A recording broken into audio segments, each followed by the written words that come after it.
vamos dar continuidade a uma série de mensagens chamada Pilares da Fé. Domingo passado, Muito obrigado, irmão. Domingo passado, nós conversamos sobre fé. Como que a Bíblia, ela vai trabalhando os nossos corações e o coração dos discípulos de Jesus a desenvolver bem o que é crer, o que é ter fé, e percebemos que a Bíblia nos convida a ter fé em um objeto, uma pessoa específica, que é Jesus. Percebemos que muitas vezes na nossa cosmovisão ou na nossa cultura eclesiástica, ou seja, a cultura da igreja, a fé ela fica um pouco distorcida, porque começamos a depositar a fé nos dogmas da igreja ou na cultura da igreja, né? Começamos a depositar fé em que se eu for à igreja, se eu fizer o que o pastor está mandando, se a gente caminhar da forma como o grupo religioso decidiu viver, isso é o que Deus quer para a minha vida. E nós percebemos que não é isso que a Bíblia está apresentando. Pelo contrário, quando nós olhamos para o que a Bíblia apresenta, ela apresenta você desenvolver fé, crer na pessoa de Jesus, e o seu relacionamento com a pessoa de Jesus vai projetar vida, vai projetar vida eterna. Então, não em uma nova religião, não em uma forma de se pensar, mas em um relacionamento profundo, sincero, transformador com a pessoa de Jesus Cristo, a pessoa que a palavra de Deus apresenta.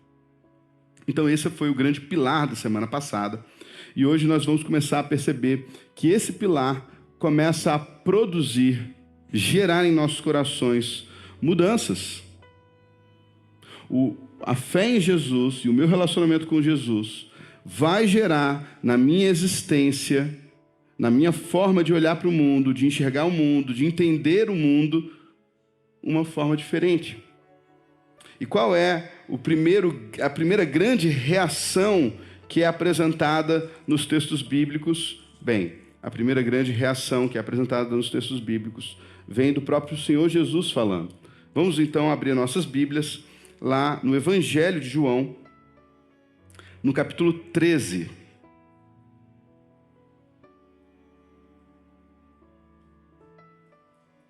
Versículo 34.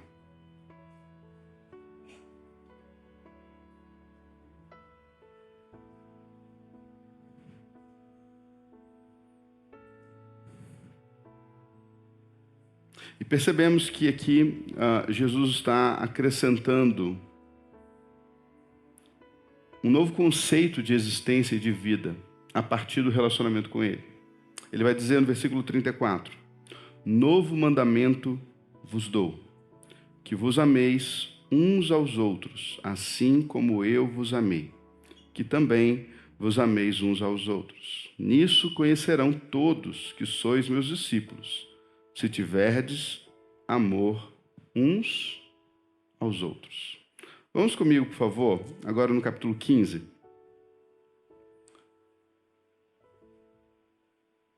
Versículo 12 vai dizer uma coisa muito parecida com o que a gente acabou de ler. Diz assim, o meu mandamento é este, que vos ameis uns aos outros, assim como eu vos amei. Curva sua cabeça, vamos falar com o nosso Deus. Senhor, muito obrigado pela Tua palavra.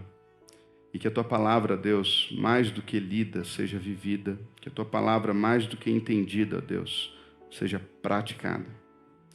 Que o Teu mandamento, o Teu novo mandamento, realmente, ó Deus, faça das nossas vidas reflexo, ó Deus, de quem é o Senhor e do que o Senhor nos convida a viver e a praticar. É em nome de Jesus Cristo que oramos, pedindo a Deus que o Senhor fale poderosamente com os nossos corações essa manhã. Em nome de Jesus oramos. Amém e amém. O amor, ele não é apenas um dos pilares da fé cristã, mas o amor é uma das expressões da fé cristã.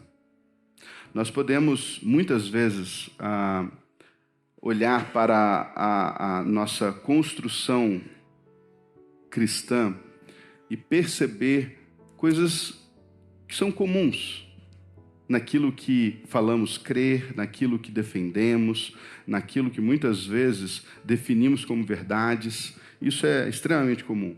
No cristianismo, você tem, por exemplo, um documento chamado Credo dos Apóstolos, que vem desde a Igreja Católica, né, que faz uma narrativa perfeita, praticamente, daquilo que cremos. Né? Cremos, né, que Jesus veio de Maria, de uma virgem, cremos que Ele é o Filho de Deus, cremos. Nós podemos definir isso muito bem. Aquilo que nós acreditamos pode ser definido de muitas formas e a gente consegue chegar a uma conclusão muito interessante. Agora, como que as nossas vidas são influenciadas por aquilo que cremos, isso, biblicamente, é talvez o mais importante. Porque Jesus está virando para aqueles que caminharam com Ele, que dormiram com Ele, que se apavoraram quando Ele estava dormindo no meio de uma tempestade. Jesus está falando com aqueles que vão ver Ele morrer e vão ver Ele ressuscitar. Ele está falando com as pessoas que tiveram mais acesso e contato com Ele. E Ele está virando para essas pessoas e dizendo, olha, eu estou dando um novo mandamento para vocês. E o mandamento não é apenas amar a Deus acima de tudo. O mandamento não é mais apenas amar os teus irmãos, mas o mandamento é amem uns aos outros assim como eu vos amei. E eu fiz questão de ler o capítulo 13 e o capítulo 15, porque no capítulo 15 ele deixa a entender melhor o que é amar como ele amou. Ele vai dizer que não existe amor maior do que esse, alguém que dá a vida pelos seus amigos. Então hoje nós vamos fazer uma reflexão muito sincera, como que esse pilar da caminhada cristã, que é um reflexo, na verdade, daquilo que cremos, precisa estar em acordo com aquilo que nós professamos, não aqui dentro, mas lá fora. Abram comigo, por favor, as suas Bíblias, lá em 1 Coríntios. Nós vamos ler três versículos extremamente conhecidos. 1 Coríntios 13, versículo 1 ao versículo 3, que diz assim, ó, ainda que eu fale a língua dos homens e dos anjos, se não tiver amor, serei como o bronze que soa ou como o símbolo que retine. Ainda que eu tenha o dom de profetizar e conheça todos os mistérios e toda a ciência, ainda que eu tenha fé a ponto de transportar montes, se não tiver amor, nada serei. E ainda que eu distribua todos os meus bens entre os pobres, e ainda que entregue o meu próprio corpo para ser queimado, se não tiver amor, nada disso me aproveita. Vamos tentar fazer aqui, então, uma reflexão muito sincera. Nós temos a maior igreja da cidade. Nossa igreja tem o maior templo, o mais tecnológico, os melhores instrumentos, os melhores... o melhor ministério de louvor, o pastor com a teologia mais coerente biblicamente. Nós ajudamos e damos milhões para projetos sociais. Nós temos a melhor transmissão de culto online. Os políticos da cidade temem em falar mal da nossa igreja, porque se a gente não gostar dos políticos, eles não vão conseguir ser eleitos. Mas tem um problema. Nossos membros não amam.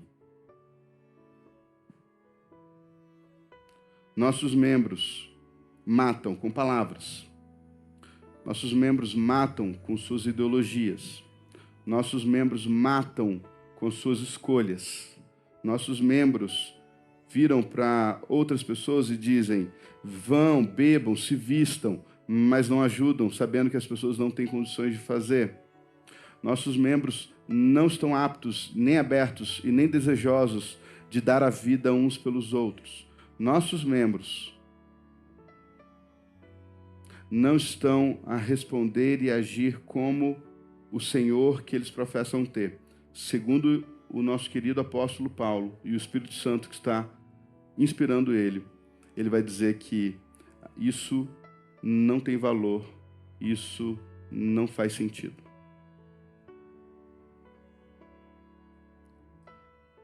E a primeira coisa que eu quero observar com os irmãos é que muitas vezes os nossos sonhos não têm nada a ver com os sonhos de Deus. Porque nós podemos sonhar ter uma igreja atuante, sim ou não? Nós podemos querer ter o melhor templo da cidade, sim ou não? Nós já temos o melhor pastor, mas nós podemos querer ter o melhor pessoal do louvor, estou brincando. Mas a gente já tem o melhor pessoal do louvor, já está aqui. Mas nós podemos querer e sonhar muitas coisas. Não tem problema. Só que os nossos sonhos não necessariamente expressam alguma coisa que importa para Deus. Isso nós podemos perceber lá em Apocalipse capítulo 2, a igreja de Éfeso. Uma igreja impecável teologicamente falando. Impecável. Ela colocava à prova aqueles que se diziam apóstolos e descobria que eles eram mentirosos. Mas aquela igreja que estava teologicamente perfeita, ela tinha abandonado o primeiro amor dela. E o convite feito a essa igreja é: vai, vê onde você errou, se arrepende e volta à prática das suas primeiras obras. Senão, eu vou até você e eu tiro daí o candeeiro. O candeeiro é a cidade. Ele está dizendo: senão, eu que sou o dono das igrejas, vou aí e vocês deixam de ser igreja, porque eu posso tirar o candeeiro e levar para onde eu bem entender. Sabe o que Jesus está dizendo para essa igreja? Se vocês se recusarem a amar, vocês deixam de ser meus representantes. Não é um negócio sério? Não sei quanto a você, mas eu acredito que deixar de ser uma igreja de Jesus e ser uma mera igreja batista não é alvo da minha vida. É alvo da sua? Espero que não. Ser igreja só faz sentido se o Senhor da igreja se agrada dessa igreja. Sim ou não? Sim. Por isso, nós precisamos começar a fazer reflexões sinceras sobre o que eu tenho buscado, por que eu tenho buscado e como eu tenho buscado. O que eu tenho buscado na minha caminhada cristã? São esses pilares. Porque, veja, eu não tenho dificuldade nenhuma em acreditar que sobre os pilares nós podemos levantar muitas coisas. Infelizmente, na nossa cultura, nós desenvolvemos uma ideia de que se você não pensa como eu, você não faz parte disso. Isso, biblicamente, é uma mentira. É uma mentira. Nós temos essa narrativa em Atos capítulo 15, né? Quando Paulo está pregando o evangelho, e vem o pessoal lá de Jerusalém dizendo: olha, se o pessoal não se circuncidar, se o pessoal não obedecer às leis de Moisés, esse pessoal não vai para o céu. Então eles vão até Jerusalém e começam ali um discurso sobre o que é a fé cristã. O que de fato é você acreditar ou não e no que nós acreditamos. E sabe qual é a conclusão que resolvemos ali? É que a igreja como um todo chegou a uma conclusão. A igreja tomou a decisão de que nós vamos transmitir que Jesus é suficiente. Mas ficou um grupo ali pensando diferente. Então nós podemos ser cristãos e pensar diferente, sim ou não? Sim. O que nós percebemos muitas vezes é que o evangelho, a palavra de Deus, se ela for bem alicerçada, muitas vezes ela vai se manifestar e se revelar de forma diferente. Um primo meu me mandou uma mensagem esses dias, me enviando uma mensagem de um pregador. E é um pregador muito conhecido que prega uma teologia chamada Teologia da Missão Integral, que é muito parecido com a teologia da libertação dos católicos.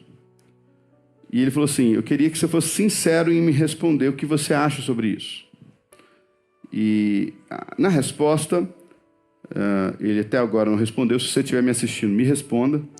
Mas na resposta, eu comecei dizendo o seguinte: a teologia de missão integral, libertação e teologia da prosperidade, ao meu ver, erram no mesmo ponto. Qual é o problema? O O problema é que a teologia da prosperidade, ela intensifica ou coloca o nosso foco em um negócio que a Bíblia fala que é pecado, fala que é ruim, fala que Deus não traz. Não. Nós temos muitos personagens bíblicos que são altamente prósperos, sim ou não? Nós temos de Abraão a Salomão, a José de Arimateia, a Lídia, vendedora de púrpura, pessoas extremamente ricas. E não deixaram de ser ricas porque se tornaram cristãos. São ricas. Agora, o problema da teologia da prosperidade é que ela pega a prosperidade, coloca ela sentado num negócio chamado trono de Deus. Tudo que me motiva, toda a minha existência, tudo que eu quero é me tornar uma pessoa próspera. E Deus agora é um garçom que vai providenciar isso. Esse é o problema da teologia da prosperidade. Qual é o problema da missão integral? Muito parecido. Ele pega outra coisa, que não é Jesus, e coloca sentado no trono de Deus, que é o socorro aos pobres. Tudo gira em torno disso. A salvação requer isso. Então eles vinculam muitas vezes salvação a uma resposta social a algo que está acontecendo. Isso é uma verdade?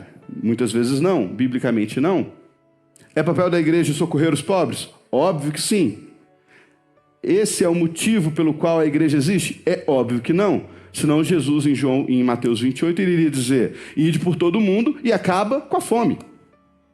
Ide por todo mundo e acabe com a injustiça social. Ide por todo mundo e fazei discípulos, batizando-os no nome do Pai, do Filho e do Espírito Santo e ensinando-os tudo o que eu vos falei.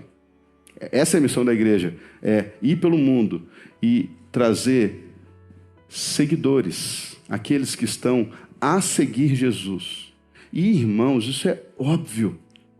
Óbvio que os seguidores de um Cristo que deu a vida pelos seus darão a vida para socorrer aqueles que precisam.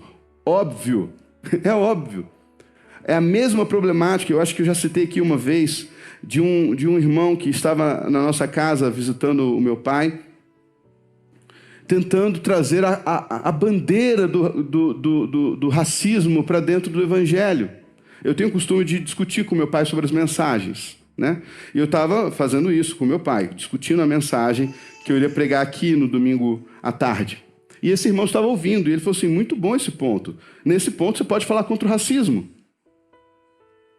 E eu não conhecia esse homem, né? E eu olhei para ele e falei assim: ah, tá bom, obrigado. Virei para meu pai e continuei falando sobre a mensagem. E aí ele viu que eu não dei muita ideia. No segundo ponto, esse homem muito insistente, se você estiver me ouvindo, não leve a mal, mas esse homem muito insistente virou para mim: nesse ponto você pode falar contra o racismo? E aí eu olhei para ele assim, meu pai já ficou meio nervoso, tipo meio preocupado, né? Aí eu falei: eu não vou falar contra o racismo.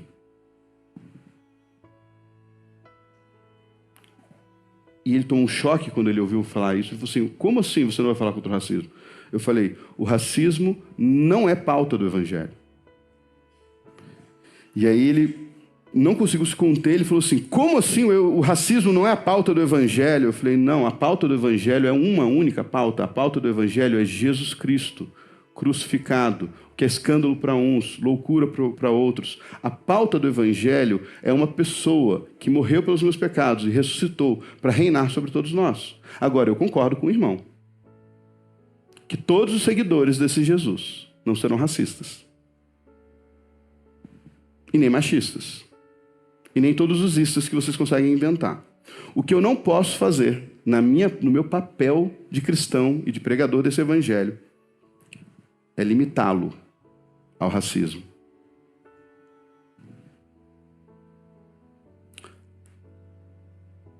Os nossos pilares não são ideologias. E também não são projetos sociais. Nossa igreja dedica 25% das entradas para projetos sociais. Nós não temos dificuldade em entender que nós deveríamos socorrer aqueles que precisam. Nenhuma dificuldade em entender isso. O que nós temos dificuldade em entender é que esse é o assunto do evangelho, não é. O assunto do evangelho é que seja pregado libertação através do nome de Jesus, que nós o reconhecemos como verdade. E se isso for feito, bem feito, como deve ser feito, aqueles que o seguem amarão. Amarão, se entregarão, cuidarão, ajudarão. Para entender isso bem, eu quero convidar você agora a observar o que Paulo está dizendo sobre tudo que a gente pode fazer se não tiver esse amor. Não vai ter valor nenhum.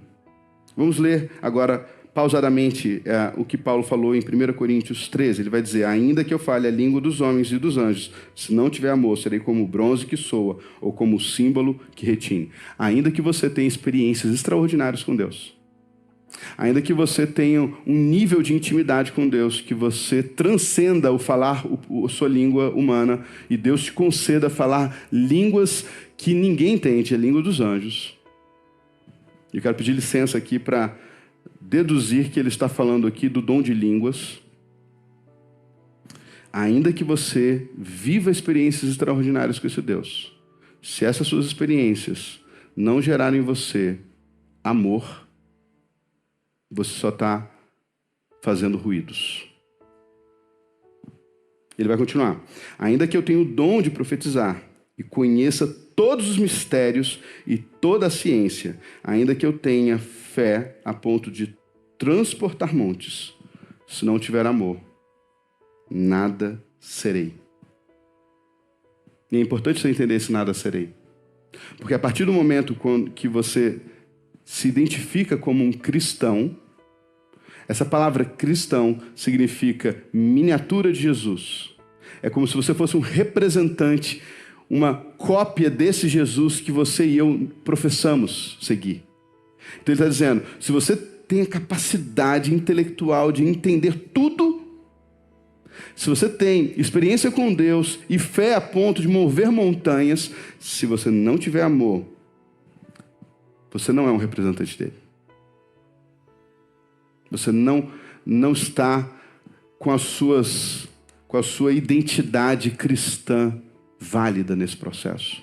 Ele vai dizer mais: ainda que eu distribua todos os meus bens aos pobres, e ainda que entregue o meu próprio corpo para ser queimado, se não tiver amor, nada disso me aproveitará. Como é que é isso? É possível? Bem, biblicamente nós temos algumas pessoas, alguns personagens que talvez não tenham vivido exatamente isso, mas viveram coisas parecidas. Você tem Ananias e Safira, por exemplo, que venderam um terreno, pegou uma parte do terreno e deu para a igreja. Morreram. Porque, por mais que eles deram aos pobres, a motivação estava errada. Então, será que a gente pode dar dinheiro aos pobres com a motivação errada? Sim ou não? Você já fez isso muitas vezes. Quantas vezes você deu dinheiro para aquela pessoa bêbada na rua só para ela parar de perturbar a cabeça? Tinha amor naquele ato? Quantas vezes você deu a fralda tão pedida na porta da farmácia? Muito mais para a sua consciência ficar em paz do que para você de fato socorrer aquela pessoa. E deixa eu dar um conselho: alguém que trabalhou com dependência química em rua há algum tempo, nunca, absolutamente nunca, dê dinheiro na rua. Que isso, pastor? Não dê. Está alimentando muitas vezes um vício. Não dê fralda. Que isso, pastor? Quer dar fralda? Avisa a pessoa que você vai abrir a fralda antes de dar. Você vai rasgar a embalagem antes de dar.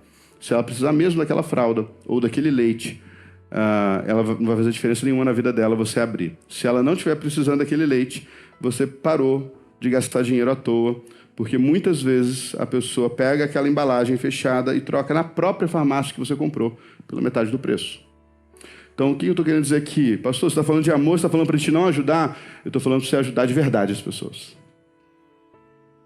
Estou falando que o amor, ele é sacrificial. E o que é um amor sacrificial? É um amor que faz você, de fato, socorrer as pessoas e não só se sacrificar nesse processo. E para você amar pessoas e você ajudar pessoas, você precisa sacrificar um pouco mais do que dar dinheiro. Essa é a verdade. para ajudar pessoas, socorrer pessoas, você vai ter que dar um pouco mais do que você tem para dar e dar algo chamado tempo. Dar algo chamado pensamentos. Dar algo chamado dedicação, se você realmente quer ajudar pessoas. Eu tenho acompanhado o nosso ministério de adolescentes aqui da igreja. E sabe o que me chama muita atenção? É perceber quanta dedicação precisa ser imprimida para que nós tenhamos algum resultado na vida dos nossos adolescentes. Sim ou não? Sim. Então veja, os adolescentes que nós estamos tentando ajudar aqui, eles vão enfrentar lutas pela frente e a gente quer preparar esses adolescentes para isso. Um morador de rua, ele precisa muito mais do que 2 minutos e meio do seu tempo e R$5. O que eu estou querendo trazer é, se o amor é a expressão de um relacionamento, ou se o amor é um pilar desse relacionamento com Jesus, nós deveríamos gastar mais energia pensando em como amar. Nós deveríamos gastar mais energia pensando em como eu, como cristão, posso fazer para que aquele ou o meu irmão verdadeiramente seja atingido pelo amor de Deus que está sobre a minha vida.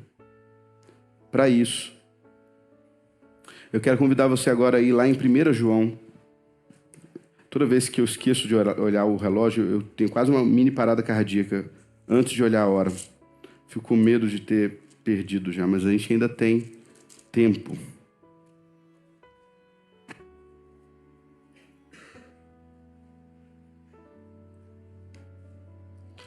Primeiro João, capítulo 3. Vamos ler o versículo 11 ao versículo 18, que diz assim: porque a mensagem que ouvistes desde o princípio é esta, que nos amemos uns aos outros. Então, olha, João está chamando a atenção para que o amor que ele está nos convidando a trazer seja um pelos outros. Não segundo Caim, que era do maligno e assassinou o seu irmão, e por que o assassinou? Porque suas obras eram más e as de seus irmãos justas. Irmãos, não vos maravilheis se o mundo vos odeia, ou seja, nós seremos odiados. Não se assustem com isso, faz parte do jogo, nós seremos odiados. Nós sabemos que já passamos da morte para a vida. Por quê, irmãos? Porque amamos os irmãos. Aquele que não ama permanece na morte. Todo aquele que odeia seu irmão é assassino. Ora, vós sabeis que todo assassino não tem vida eterna permanente em si. Nisto conhecemos o amor, que Cristo deu a sua vida por nós, e devemos dar nossa vida pelos irmãos. Ora, aquele que possui recursos deste mundo e vir seu irmão passar necessidade e fechar-lhe o seu coração, como pode permanecer nele o amor de Deus? Filhinhos, não amemos de palavra nem de língua, mas de fato e de verdade. Nisto conheceremos que somos da verdade, bem como perante ele tranquilizaremos o nosso coração. Sabe o que sabe o que João está dizendo aqui? Ele está resumindo o evangelho.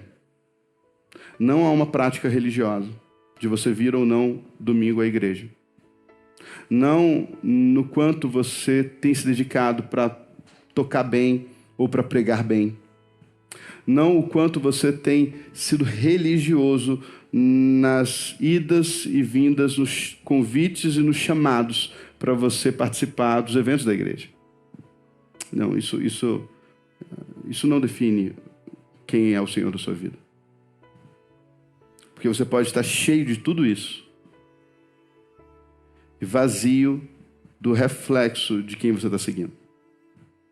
Então ele está dizendo que aqueles que verdadeiramente andam na luz, eles amam os seus irmãos. E ele vai trazer uma área prática aqui. Ele vai dizer o seguinte: olha, se você diz ser cristão, mas você ama mais a sua qualidade de vida, a sua realidade financeira, do que ajudar a socorrer alguém que está precisando, ele está deixando claro aqui que isso está errado.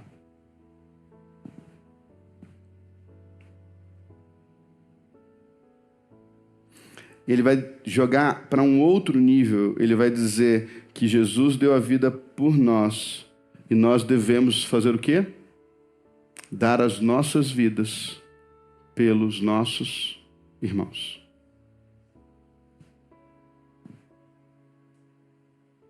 Vamos observar que ele não está dizendo que você deve dar a sua vida pela sua igreja. Ele não está dizendo que você deve dar a sua vida pelo político que você idolatra. Ele não está dizendo que você deve dar a sua vida pela ideologia que você segue.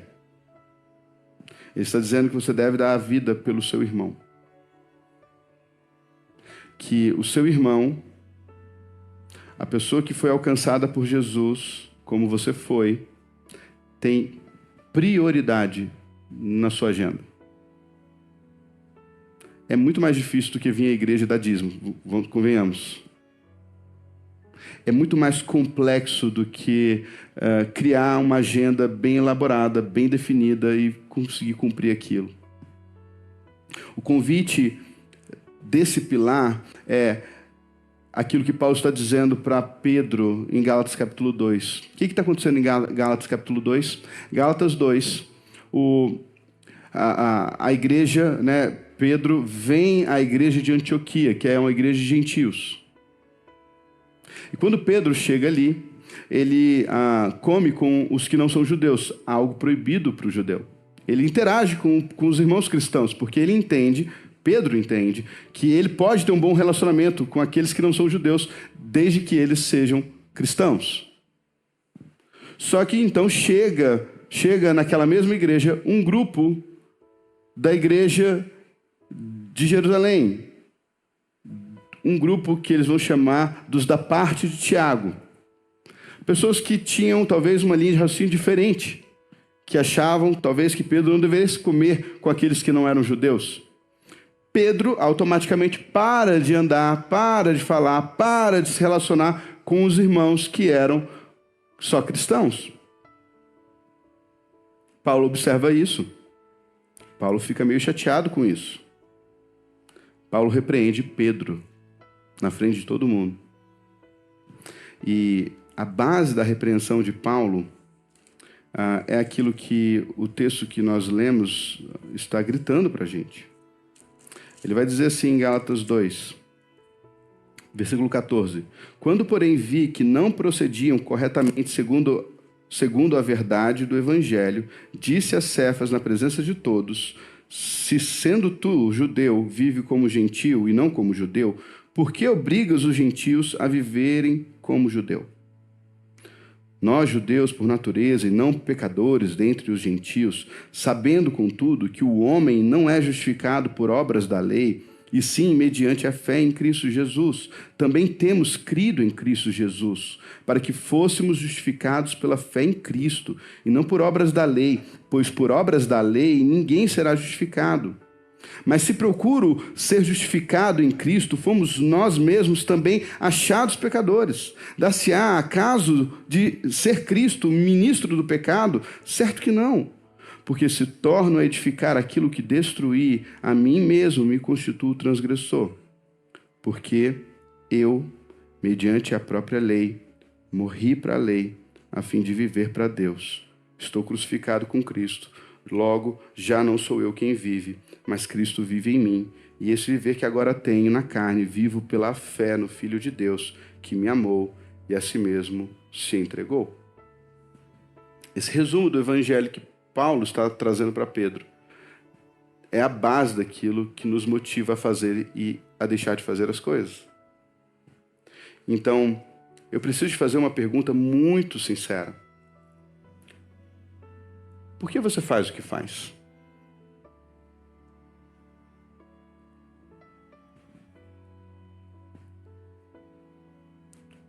Por que você está aqui no domingo pela manhã? O que te motiva?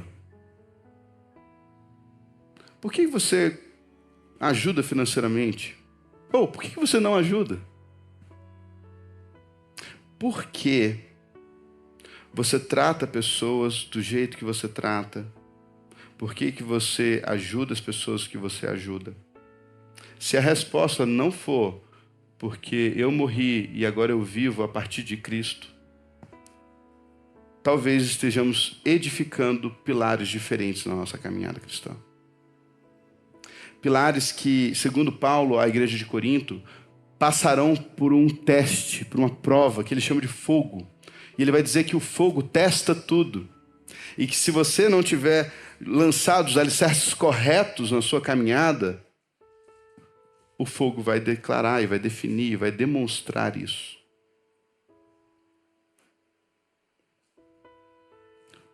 Todos os principais mandamentos de Deus são vinculados ao amor.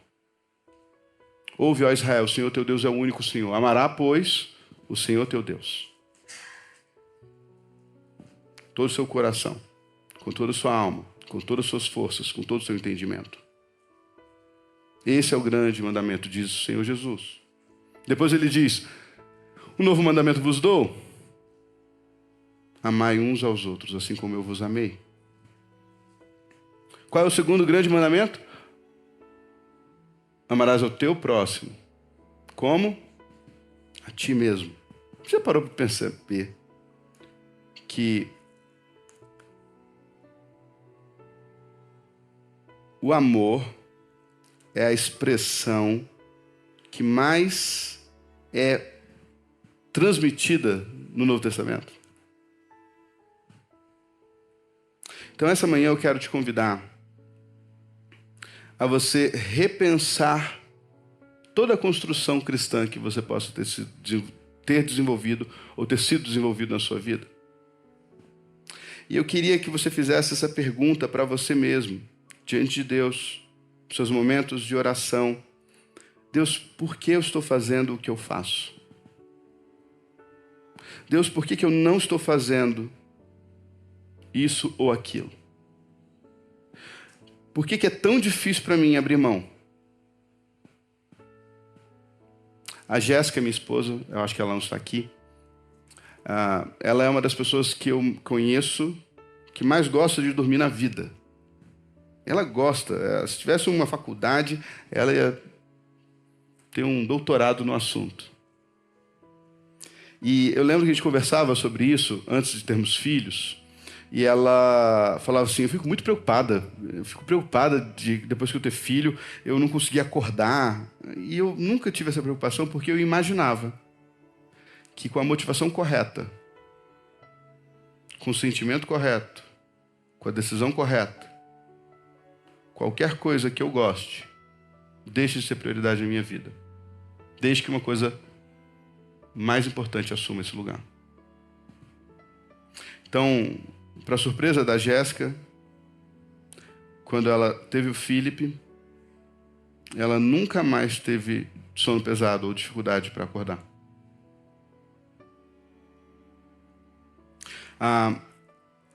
O amor, ele traz leveza nos sacrifícios. Uma mãe, por mais egoísta que seja como uma pessoa, quando ela se torna mãe, muitas vezes, por amor ao filho dela, ela deixa de ser uma pessoa egoísta. Principalmente quando o assunto é o filho dela.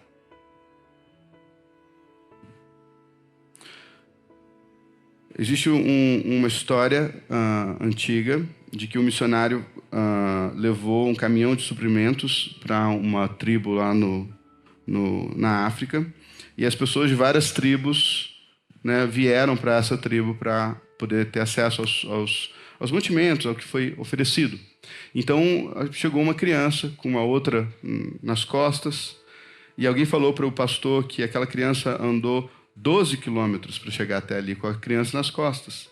E aí ele fez uma pergunta para a criança que estava carregando a outra. Ele falou assim, rapaz, você andou 12 quilômetros com essa criança nas costas? Aí ele, andei.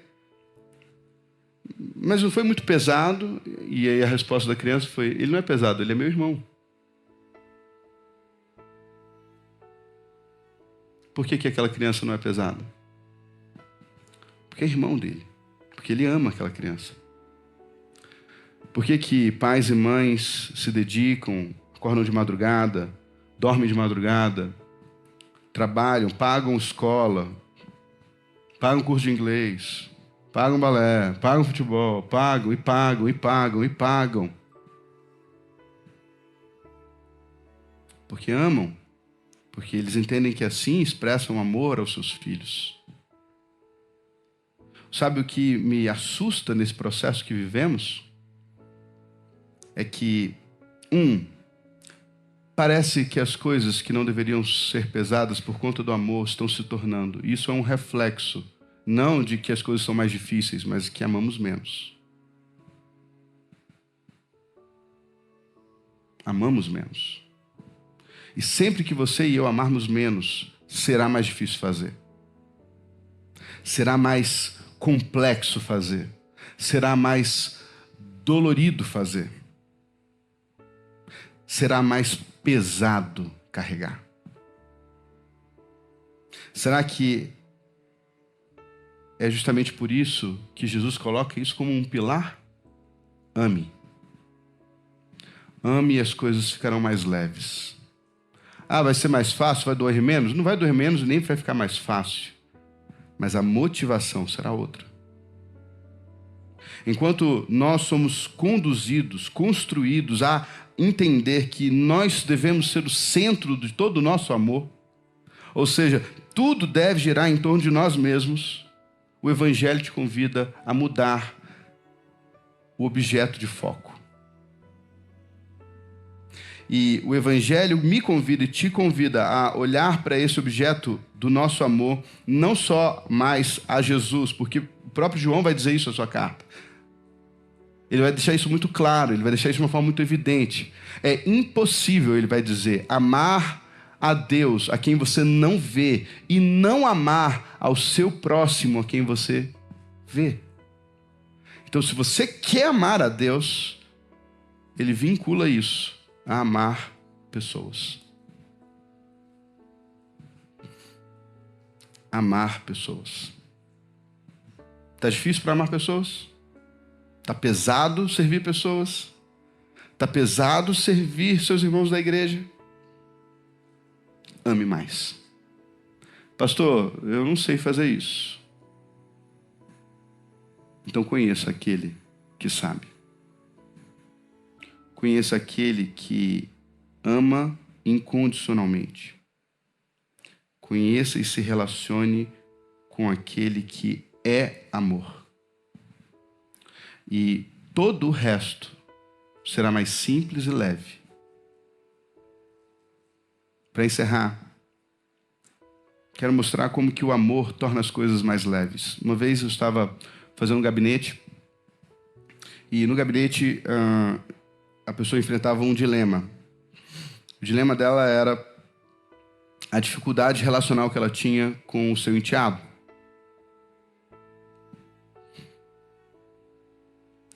E ela falava isso várias vezes, né? Sobre isso passava o tempo todo, era o assunto. E um dia ela falou que o filho dela fez uma pirraça 10 vezes pior do que o enteado dela. E ela me falou isso rindo, sobre a pirraça que o filho dela tinha feito. E eu pontuei uma coisa, eu falei assim, deixa eu falar uma coisa importante. Sabe por que você fala do seu filho rindo e do seu enteado chorando? Porque um você ama e o outro não. Se o teu enteado tivesse feito o que o seu filho fez, você tinha que colocar ele para fora de casa, junto com o seu marido. Mas porque foi o seu filho, o foco do seu amor, você fala isso rindo. Sabe qual é o problema? O problema é que é muito mais fácil escolher projetos e processos para fazer do que realmente abrir os nossos corações para obedecer o que o nosso Senhor nos convidou a fazer. Amar uns aos outros como Ele amou. Enquanto nós, como igreja, não entendermos que precisamos voltar para a base da nossa fé, reajustar isso, não importa o que a igreja do Brasil vai fazer, não vai ser mais parecido com o bronze que soa e o símbolo que retine. Será mais parecido com nada de valor e ninguém. Porque o amor, ele tem a capacidade não só de nos motivar, mas de nos capacitar a fazer da melhor forma possível. Quem aqui sonha para o seu filho uma vida mais difícil do que você viveu? Levanta bem alto a mão. Ninguém. Ninguém. Todos nós estamos abertos a nos sacrificar para que os nossos filhos tenham uma vida melhor do que a nossa, sim ou não? Óbvio. Por que nós fazemos isso? Porque amamos. Enquanto nós não entendermos o quanto fomos amados, teremos dificuldade em transmitir isso às pessoas. Que o nosso Deus ilumine os olhos do nosso coração e mente, para que possamos identificar o quanto Ele nos ama, para podermos replicar isso aos nossos irmãos. Amém? Para que possamos replicar isso nos nossos cânticos, nas nossas orações, nos nossos eventos. Que o amor transborde em nossos corações, para que o mundo creia. Assim, todos saberão que vocês são os meus discípulos, se amarem uns aos outros. Que Deus nos abençoe a essa humanamente quase impossível missão. Mas o que é impossível para os homens não é para o nosso Deus. Que Ele nos capacite e nos molde, nos prepare e nos cure para que possamos amar. Feche seus olhos, curve sua cabeça. Vamos falar com o nosso Deus. Santo Deus, muito obrigado pela Tua santa palavra. Muito obrigado, Deus, porque podemos ter acesso a ela. Essa palavra que não se limita a tempo, não se limita a opiniões, não se limita à cultura. Ó Deus, essa palavra que transcende tudo o que pensamos. Pai, que a Tua santa palavra possa conduzir as nossas vidas, conduzir os nossos cultos a Ti. Conduzir, Senhor, o verdadeiro motivo pelo qual fazemos, pensamos e agimos. Pai, nos perdoa se colocamos ênfase demais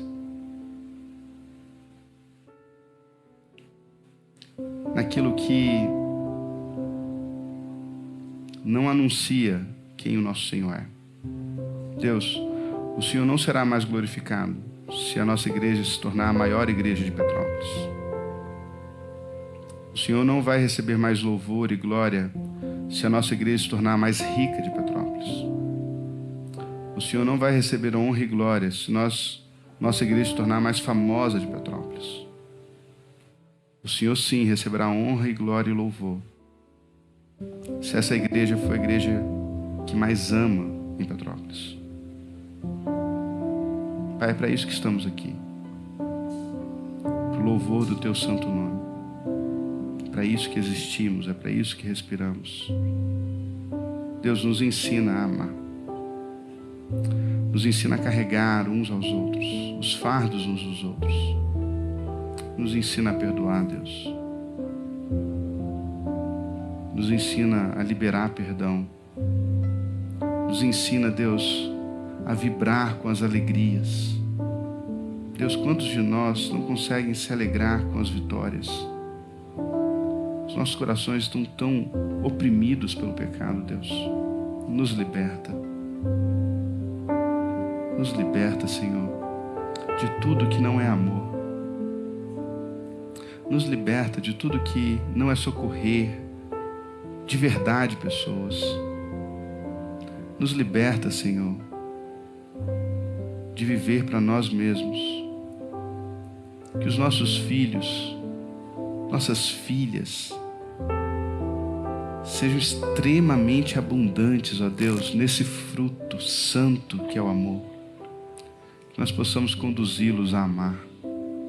Que nós possamos ensiná-los a amar, principalmente a Deus e aos nossos irmãos.